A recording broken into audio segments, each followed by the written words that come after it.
مولاي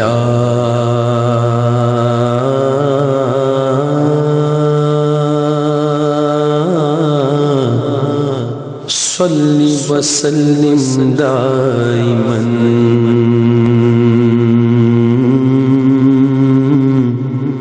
ابدا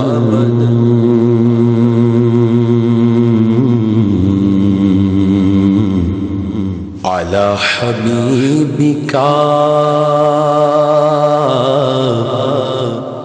خير الخلق كلهم.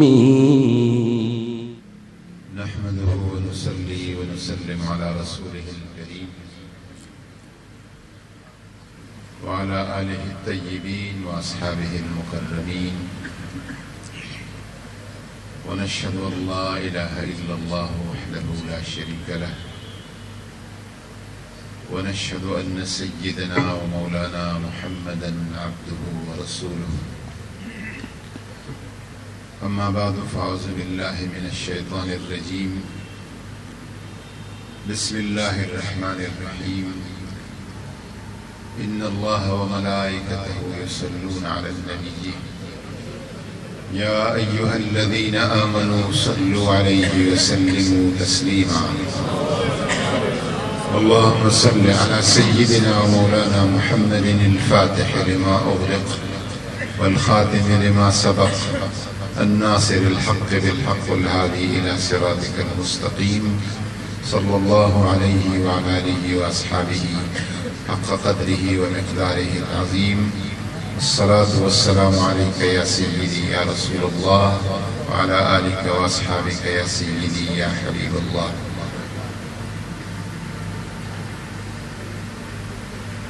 اس مبارک نورانی، روحانی اور وجدانی مجلس کے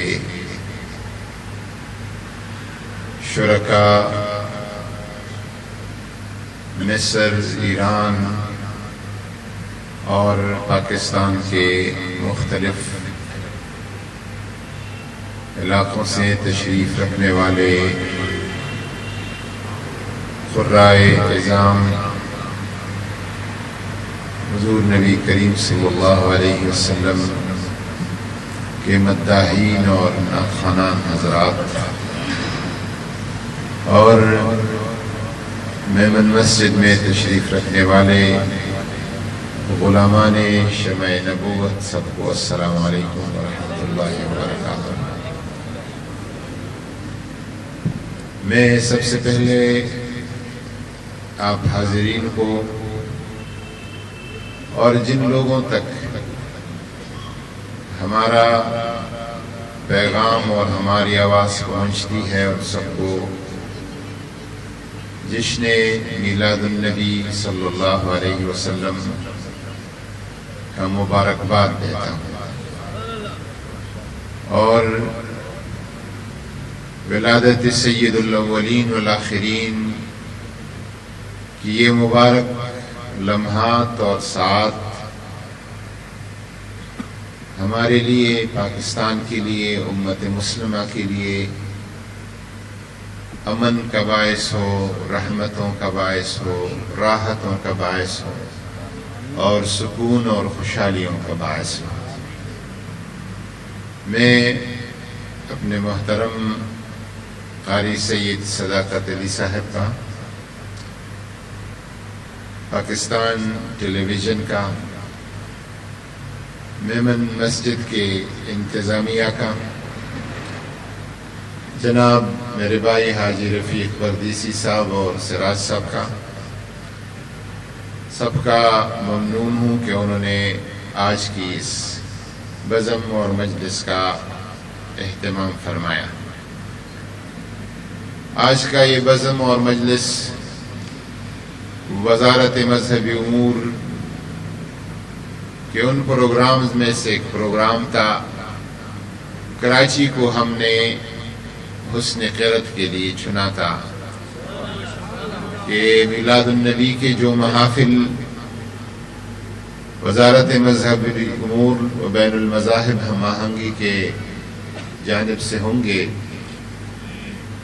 تو کراچی میں محفل حسن قرات ہوگا۔ باقی بھی مختلف شہروں میں ہم نے پروگرام رکھے ہیں، اور ہم نے اپنے رب سے عہد کیا ہے کہ ان ایام کو، ان مقدس شب و روز کو ہم شایان شان طریقے سے منائیں گے۔ شایان شان کا مطلب یہ نہیں ہے کہ حضور کے شایان شان، حضور کے شایان شان تو ہم کچھ بھی کریں ان کے شایان شان نہیں ہے۔ حضور کی شان اور رفعتوں کو میرے رب کے علاوہ کوئی نہیں جانتا ہے۔ اس مقام کا حد، مرتبہ اور حق اگر کوئی ادا کر سکتا ہے تو میرا رب ہی ادا کر سکتا ہے۔ باقی انسانیت کی بس کی یہ بات نہیں ہے۔ مشہور اردو غزل گو شاعر اور اردو کی تاریخ کا زندہ کردار مرزا اسد اللہ غالب، اس کی شاعری، اس کا ادب، اس کا مقام، لیکن جب حضور نبی کریم صلی اللہ علیہ وسلم کی مدحت اور رفعت کی بات آتی ہے تو آپ اپنی عاجزی کا اظہار کرتے ہیں، آپ کی شاعری ختم ہو جاتی ہے، آپ کا ادب اپنے انتہا کو پہنچتا ہے، اب آپ کہتے ہیں کہ غالب ثنائے خواجہ بیزداں گذاشتے میں، اے غالب میں اپنے خواجہ حضور صلی اللہ علیہ وسلم کی مدحت کو اپنے رب پہ چھوڑتا ہوں کہ آزاد مرتبہ دانے محمد است، کہ حضور کے مرتبے کا حق جاننے والا صرف میرا رب ہے اور کوئی نہیں ہے۔ تو جب ہم شایان شان کی بات کرتے ہیں تو اپنے شایان شان کہ ہم کوشش کریں، ہم محبت کا اظہار کریں، ہم اپنی عقیدت کا اظہار کریں، ہم حضور نبی کریم صلی اللہ علیہ وسلم کے دامن سے غلامی اور وابستگی کا اظہار کریں۔ شایان شان کا مقصد یہ ہوتا ہے۔ تو اس دفعہ ہم نے اس میں محفل حسن قرأت اور قاری صداقت علی صاحب سے میں اتفاق کروں گا کہ شاہ صاحب انشاءاللہ تعالی ہم اس ملک میں ہمارا اصل جو کلچر ہے، لوگ کلچر کی بات کرتے ہیں، ہمارا اصل کلچر وہ قرأت اور نعت ہونا چاہیے، قرآن پاک کی تلاوت اور حضور نبی کریم صلی اللہ علیہ وسلم کی درود و سلام ہونی چاہیے۔ اس کلچر کو فروغ دینے کے لیے انشاءاللہ تعالی حکومت پاکستان اور وزارت مذہبی امور انشاءاللہ تعالی اپنا کردار ادا کرے گی انشاءاللہ تعالی۔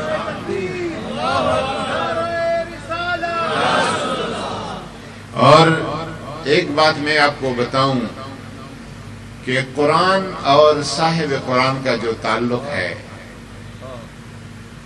اور پھر قاری جب پڑھتا ہے، علامہ اقبال فرماتے ہیں کہ قاری نظر آتا ہے حقیقت میں ہے قرآن۔ یہ بات، یہ راز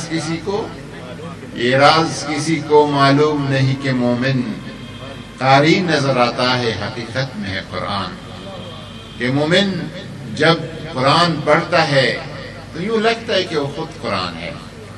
حضور صلی اللہ علیہ وسلم کی ذات کے ساتھ قرآن کا جو تعلق ہے، میں آپ کو ایک بات بتاؤں، ایک یہ قرآن ہے جو کہ ہم مصحف میں قرآن پاک کے اوراق مقدسہ میں ہم پڑھتے ہیں،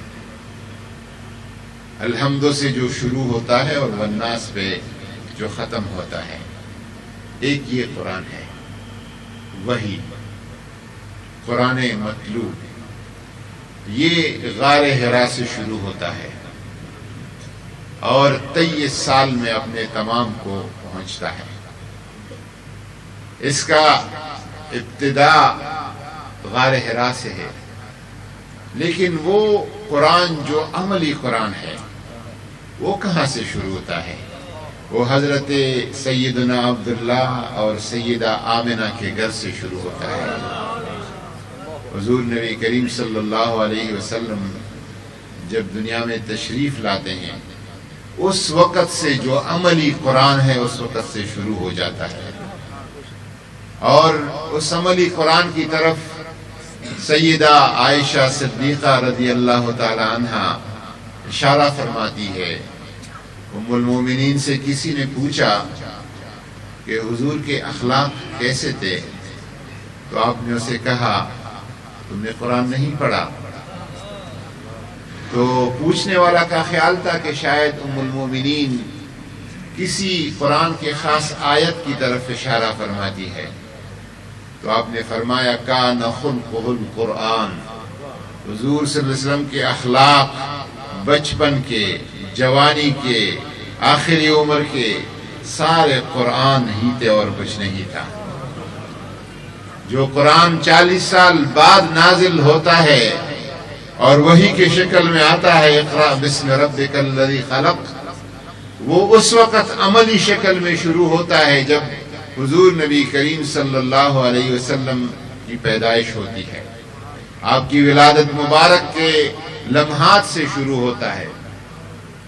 اور اس وجہ سے حضور نبی کریم صلی اللہ علیہ وسلم بچپن، وہ زمانہ جو نبوت کے اعلان سے بہت پہلے کے تھا، اس زمانے میں حضرت سیدنا بلال حبشی رضی اللہ تعالیٰ عنہ سے پوچھیں، وہ فرماتے ہیں کہ مکہ کے لوگ قریش جب مجھ پر کالے ہونے کی وجہ سے، حبشی ہونے کی وجہ سے، غریب الدیار ہونے کی وجہ سے، اکیلا اور یکتا ہونے کی وجہ سے، خاندان نہ ہونے کی وجہ سے ظلم کے پہاڑ ڈال دیتے تھے، اس وقت مکہ اور قریش کے ماحول میں کسی نے مجھے محبت نہیں دی۔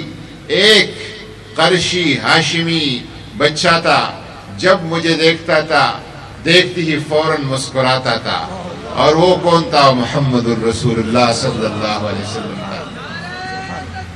اللہ اکبر، یا رسول اللہ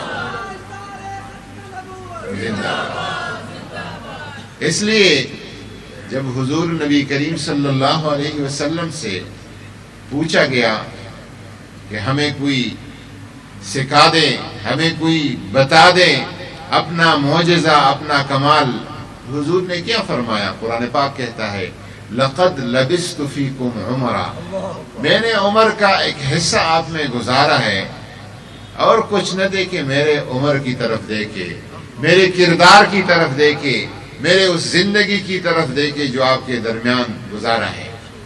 اور میں آپ کو بتاؤں کہ ہم اپنی محافل میں، اپنی مجالس میں، اپنے جمعہ کے مواعظ میں، اپنی تقریروں میں ذکر کرتے ہیں نماز کا، ذکر کرتے ہیں روزہ کا، حج کا، زکوٰۃ کا، یہ تمام بے شک ارکان دین ہیں، اس کی اپنی جگہ بہت بڑی اہمیت ہے۔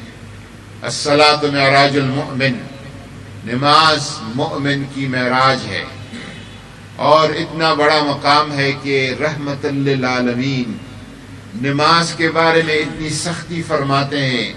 ایک دفعہ اپنے غصہ میں فرماتے ہیں کہ صبح جب نماز کے لیے میں آتا ہوں اور لوگوں کو سوتے ہوئے دیکھتا ہوں تو میرا دل میں آتا ہے اتنا غصہ کہ میں ان کی طرف آنکھ پھینک دوں۔ اتنی سختی فرماتے ہیں نماز کے بارے میں۔ نماز کی اپنی اہمیت، زکوٰۃ، حج، روزہ، تمام ارکان دین ہے، اس کی اپنی اہمیت، لیکن وہ چیز، وہ عادت جو حضور نبی کریم صلی اللہ علیہ وسلم کے ساتھ بچپن سے ساتھ رہی، وہ کون سی عادت تھی؟ وہ کون سی خصلت تھی؟ وہ کون سا کمال تھا؟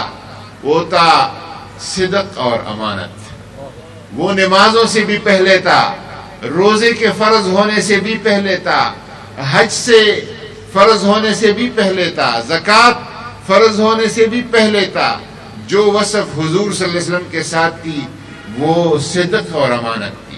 مکہ کے لوگ آپ کو صادق اور امین کہا کرتے تھے، یہاں تک کہ ابو لہب، ابو جہل، جانی دشمن، وہ بھی آپ کو صادق امین کہا کرتے تھے۔ تو ہم تو بچوں کو، اپنی اولاد کو اگر نماز سکھاتے ہیں تو حضور کے ساتھ جو اس سے پہلی والی خصلت تھی وہ صدق اور امانت تھی، اس کو بھی سکھانا پڑے گا۔ قرآن پاک کا اور حضور نبی کریم صلی اللہ علیہ وسلم کا جو تعلق ہے وہ ایسا تعلق ہے۔ آپ دیکھیں قرآن پاک کو جب آپ پڑھتے ہیں، ہر سورت کے اوپر لکھا ہوتا ہے مکی، مکیون، کسی صورت میں لکھا ہے مدنیون، کچھ صورت ہے جو مکی بھی ہے مدنی بھی ہے۔ اچھا، قرآن تو ایک ہی قرآن ہے، کسی کا ہم ٹائٹل کرتے ہیں مکی، کسی کو ہم ٹائٹل دیتے ہیں مدنی، تو ایک ہی کتاب، ایک ہی وحی، ایک ہی رب کا کلام مکی اور مدنی کیسے ہو گیا؟ جب حضور مکہ میں تھے اور جو قرآن نازل ہوا وہ مکی کہلایا، جب حضور مدنی مدینہ میں تھے وہ قرآن مدینہ کہلایا۔ حضور صلی اللہ علیہ وسلم، اللہ اکبر، نعرہ رسالت، نبی کا جو غلام ہے ہمارا وہ امام ہے، نبی کا جو غلام ہے۔ تو جناب والا، حضور نبی کریم صلی اللہ علیہ وسلم کا قرآن پاک کے ساتھ ایک شغف، ایک محبت، اور اس کے پڑھنے کے ساتھ حضور نے فرمایا کہ جیسے لوہے کو زنگ لگ جاتی ہے، دلوں کو بھی زنگ لگ جاتی ہے، اور دلوں کا زنگ تلاوت قرآن حکیم سے اترتا ہے، دلوں کا زنگ تلاوت کلام پاک سے صاف ہوتا ہے۔ امام شافعی رحمۃ اللہ علیہ، محمد ابن ادریس شافعی رحمۃ اللہ علیہ بہت بڑے امام گزرے ہیں، اور آپ کا عمر مبارک کچھ عجیب اس کا تقسیم ہے۔ آپ کا جوانی کا اور بچپن کا، جوانی کا ابتدائی دور اور بچپن کا دور یہ حجاز میں، مکہ مکرمہ میں گزرا ہے، پھر جوانی کا آخری حصہ، جوانی کا درمیانی حصہ یہ بغداد میں گزرا ہے، اور پھر عمر کا آخرا حصہ مصر میں، قاہرہ میں گزرا ہے۔ جب آپ مکہ مکرمہ میں تھے، آپ ہاشمی تھے، اور آپ کی والدہ کا ذریعہ روزگار نہیں تھا، آپ یتیم تھے، گھر بسر کرنے کے لیے کچھ نہیں تھا، تو آپ کی والدہ، اس زمانے بھی مکہ مکرمہ میں پانی کی قلت ہوتی تھی، تو آپ کی والدہ مشکیں اٹھا اٹھا کر مکہ مکرمہ میں گھروں میں تقسیم کرتی تھی، اور اس کے ذریعے سے جو ملتا تھا اپنے بچے کو اس کے ذریعے سے پڑھایا کرتی تھی، اور جب کہیں حرم کے آس پاس سے گزرتی تھی تو ایک نظر حرم کے اندر آ کر دیکھتی تھی کہ میرا بیٹا پڑھ رہا ہے کہ نہیں پڑھ رہا ہے۔ ادھر وہ قرآن پڑھا کرتا تھا اور قرآن سیکھا کرتا تھا۔ محمد بن ادریس الشافعی، جس کے بارے میں حضور نے پیشن گوئی کی تھی کہ میرے امت میں ایک عالم آئے گا جو دنیا کو علم سے بھر دے گا، وہ امام شافعی رحمۃ اللہ علیہ۔ امام شافعی رحمۃ اللہ علیہ قرآن بہت اچھا پڑھتے تھے، تو جب آپ ابتدائی جوانی میں تھے تو مکہ کے لوگ وہ حرم کعبہ میں، کعبہ شریف کے سائے میں اکٹھے ہوتے تھے، اور مکہ کے جو بوڑھے بوڑھے لوگ تھے قریش کے، وہ کہتے تھے کہ اس ہاشمی نوجوان کو لائیں تاکہ ہم اس سے قرآن سنیں، ہمارے دلوں کو زنگ لگ گیا ہے، اس سے قرآن سنیں اور وہ زنگ قرآن پاک سے دور ہو جائے۔ پھر امام شافعی کو لایا جاتا تھا، آپ کعبہ شریف کے سائے میں کھڑے ہوتے تھے، اور قریش مکہ کے یہ معمر اور بوڑھے لوگ یہ سامنے بیٹھتے تھے اور آپ قرآن پاک پڑھتے تھے، وہ سب لوگ روتے تھے، اور اسی طرح ان کے دلوں کی صفائی ہو جاتی تھی۔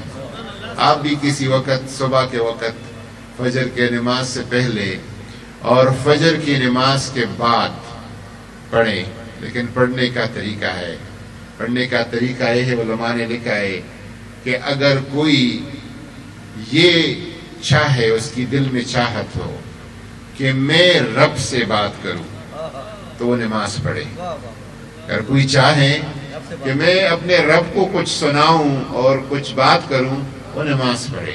اور اگر کوئی کہے کہ میرا رب مجھ سے بات کرے تو قرآن پڑھے۔ قرآن پڑھو، اس طریقے سے پڑھو کہ میرا رب مجھ سے بات کر رہا ہے، پھر دیکھیں کہ آپ کی روح اور دل پر اس کا اثر کیا ہوتا ہے۔ میرے دوستوں، قرآن پاک کا حضور نبی کریم صلی اللہ علیہ وسلم کی ذات کے ساتھ ایک خاص تعلق ہے۔